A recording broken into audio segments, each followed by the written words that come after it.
flirty, like, oh, I don't know how to do this, like I don't know how to chop an onion. So he like stood behind me, wrapped his arms around me. At a certain point I was like, oh, I should probably shut up.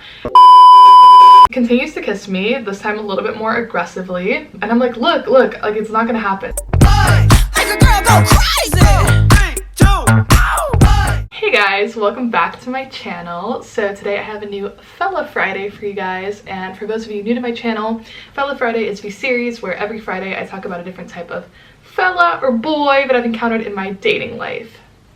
So today's Fella Friday is a bit more serious, not as lighthearted, and I was talking about this with someone last week, and then it kind of reminded me that I should probably make a video about this.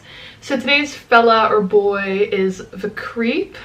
That might be kind of an understatement as to what he is, but I didn't really know how to title this one. But it's probably like the creepiest date I've ever been on, and kind of a warning to you guys. But let's just jump right into it. So I met this boy, we'll call him Michael, on Tinder. How most of my stories start. I met him on Tinder, and this was last year, around this time last year. And me and him, we decided to go on a date. And we had been talking for a while, everything seemed really cool, he seemed like a cool guy, and his hobby was cooking, which I was like, oh, that's great, I'm a horrible cook, so, you know, I would love if you cooked for me sometime. But obviously I'm not really the type of girl that wants to meet up at someone's house for the first date because I don't know you, it's kind of scary. So he was like, yeah, let me cook for you on our first date, and I was like, no, I'm not really comfortable with that. But he really wanted to do that, so we kind of came up with a compromise. So we said that we would go for a drink, and if I felt comfortable, if everything was fun, we would go to the grocery store together, we would get ingredients, and we would cook together. So we decided to meet up, and we go for a drink, and honestly, right away, like, we hit it off. He had studied in London for a year, so he was pretty international. He was already working, he was a bit older, he was working in real estate, but I really seemed to be like hitting it off with this guy, so I was like, okay, great, you know. So I think we had one or two drinks, and then he was like, you know, how are you feeling? Very open. Should we go get groceries? So I was like, okay, cool, yeah, let's do that. So we went to go to the grocery store together, and he was gonna make risotto, which I love. So it was really cute. We were kind of like giggling and running around the grocery store, walking hand in hand. So we were like already very cutesy, I guess, at the beginning of the date, which was really nice. And he, you know, picked up everything he needed. I went to go get the wine because that's what I was good at. So we did that. I think he paid for the groceries, I think so, yeah. And after that we biked to his house. So he had a really nice apartment, he lived by himself, and me and him, you know, start cooking. And I'm really not like the best cook, but I can cook. But I was kind of playing up like flirty, like, oh, I don't know how to do this, like I don't know how to chop an onion. So he like stood behind me, wrapped his arms around me, was like helping me chop. It was very cutesy, like all in all it was very much like a movie date. So I was kind of like, okay, you know, I like this guy, I could see this going somewhere. So it was very positive, I was really happy.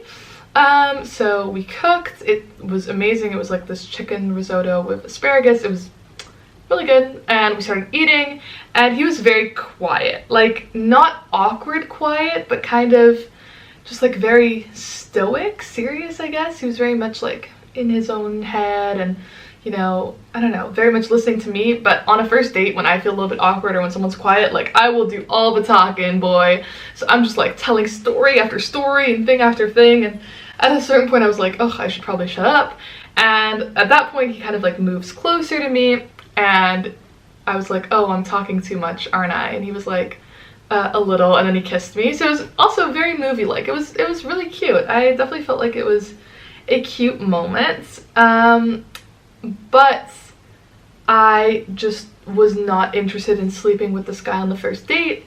I just wasn't comfortable with that. So he kind of started to like make a move to like going into his bedroom, and we were kissing there, and, you know, it was fine. And he tries to take off my clothes, and I'm like, look, I'm sorry, it's just not gonna happen tonight. And at first he just continues kissing me, trying again. I don't know, I'm kind of used to this. The guy that I was talking to about this the other day, he said, yeah, a lot of guys kind of keep trying because some girls will send mixed signals. So I kind of understand, but I literally like pulled away, and I was like, look, I'm sorry, but it's just really not gonna happen tonight. And I can sense him getting pissed. So he's getting annoyed, and he literally is like, ugh, I feel 16 again. So I was like, okay, I'm sorry, like, but can you not have a date without hooking up? Like, we just had a really nice night, like, I don't understand. And he continues to kiss me, this time a little bit more aggressively, and I'm like, look, like, it's not gonna happen, so maybe I should just go. And he looks at me, he's like, yeah, you're really giving me blue balls. And I'm like feeling super awkward at this point. I'm like, I'm sorry, like, I don't want to hurt your feelings, but I just, you know, I'm not comfortable, and it's just really not gonna happen. So again, I'm like trying to like get up, I'm like, maybe I should leave, and he like grabs my arm and he's like, yeah, I know it's not gonna happen, otherwise I would have to rape you. And in that moment, I was like, I literally felt like I felt myself leave my body. I was like, holy shit, what is this guy going to do? And honestly, I wasn't really intimidated by this guy. I felt like this was a time where I was boxing like 4 times a week, so I was like, I can box him, I can, like, you know, catch him out. I was like right by the door, I was like, I can leave right now. I didn't feel scared that something was gonna happen, but the fact that like the first thing that popped into his mind when a girl rejects him is about rape, I feel like that really says something about a type of guy that he is. And he didn't even try to, like, you know, make it okay. I like was just shocked, and I kind of was like what did you just say? You know, I really like didn't know how to react, and I think he just said something like, yeah, you should go. So it was very uncomfortable, and I, you know, got dressed, put on my jacket, put on my shoes, and I was like at the door, and then he like kissed me goodbye, and I was like, this is so strange, such mixed signals.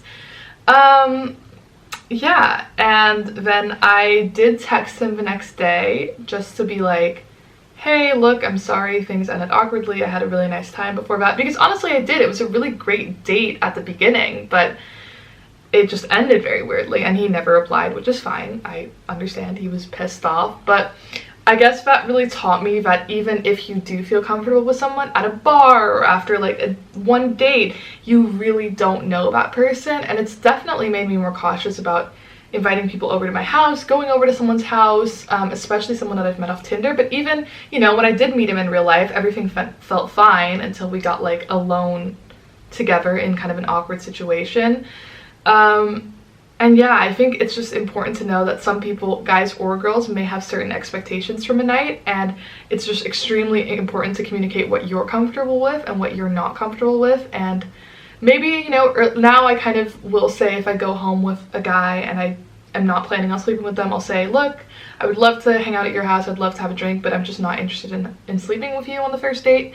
And I think that might sometimes go over better, because then they kind of know what to expect, versus when, you know, he, I guess, was expecting, because he cooked me dinner, me to sleep with him, and yeah, that happened, which totally does not justify his actions. I think a guy should never, in any, or a girl in any circumstance, joke about rape or mention rape because they're not getting what they want.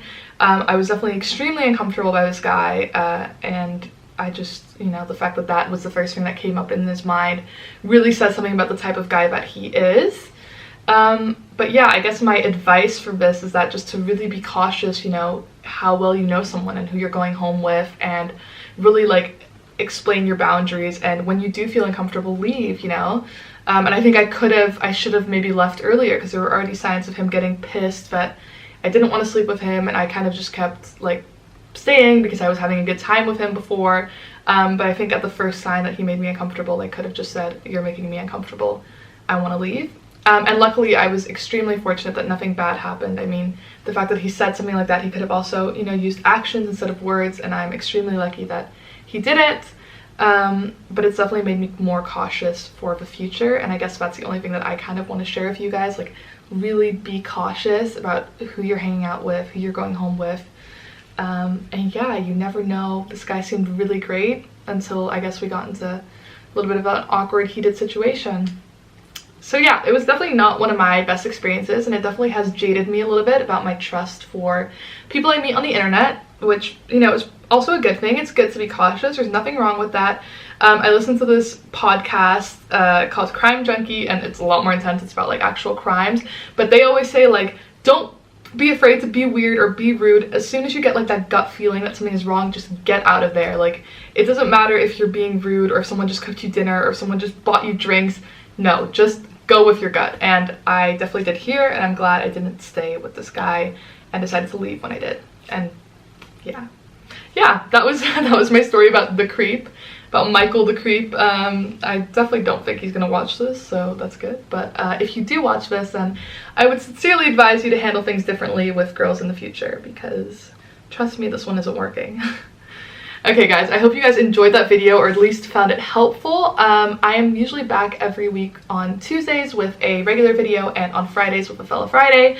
So I hope to see you guys again soon. Let me know what you thought in the comments down below. If you've ever experienced something like this, leave a like, subscribe, and I will see you guys again soon with a new video. Bye!